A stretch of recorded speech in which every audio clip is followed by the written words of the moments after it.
years ago, I participated in a program with most of the 10 women who had led provincial and territorial governments in Canada. The program was entitled No Second Chances, and I was surprised at the number of participants for whom the leadership experience was unhappy and demoralizing. Often, their chance to lead came when their parties were in bad shape and the electoral prospects were dim.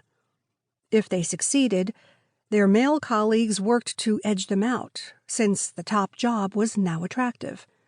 If they were unable to turn the party fortunes around, the result was put primarily on their shoulders.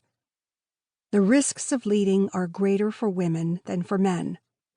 That being said, I have no regrets about my own experience. My observations of national leaders, such as Jacinda Ardern of New Zealand and Germany's Angela Merkel, are that they love what they do. They are among the most respected leaders of either sex in the world today.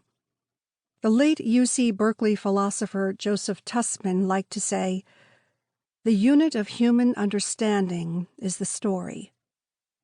In exploring their routes to leadership, Piper and Samarasekera tell the stories of their lives. Their decision as friends and colleagues to do this together is much to their readers' benefit, as the parallel storytelling allows us to take note of the differences and similarities in their paths. As skilled teachers, the authors reflect on what they describe and draw out the lessons to be learned from their leadership experiences. I found that this structure encouraged me to compare my own life as a female first. The observations of Piper and Samarasekera form an excellent framework for discussion and personal reflection for anyone, man or woman, who is interested in women and leadership. There is also a good dose of solid research incorporated into the discussion. One of the major developments in the understanding of leadership since my own youthful days is the growing body of scholarly research on why gender barriers occur and also on the skills and competences that women bring to leadership roles. Far from confirming the stereotypical assumption that men are more natural leaders, research shows that women often exceed men in the skills required to lead successfully. Both Piper and Samarasekera describe their post-presidential experiences sitting on corporate boards of directors. Numerous studies confirm the wisdom of these appointments, to the extent that many jurisdictions require gender diversity on the boards of publicly traded companies. Support comes in the form of studies such as one by Credit Suisse, not an organization one would think of as excessively socially progressive, that demonstrated that companies that include women in senior management and on their boards of directors are more profitable than ones that do not. The question is no longer, how can we justify to our shareholders putting you, female, on the board, when our concern must be for the bottom line?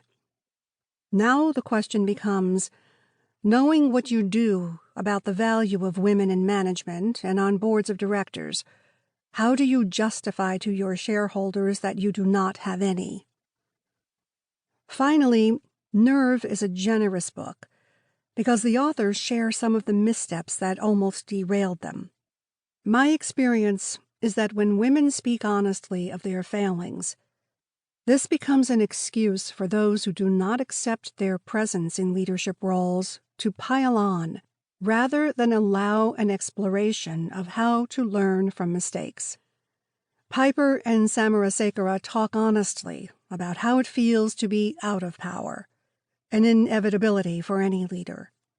In my own life, I have helped to form 2 organizations of former presidents and prime ministers, the Council of Women World Leaders and the Club de Madrid. The former consists of women who are or have been president or prime minister of their countries, a growing number that is changing the landscape, showing who gets to do those jobs. The Club of Madrid, former democratically elected presidents and prime ministers of both sexes, is a forum that allows former leaders to use their knowledge,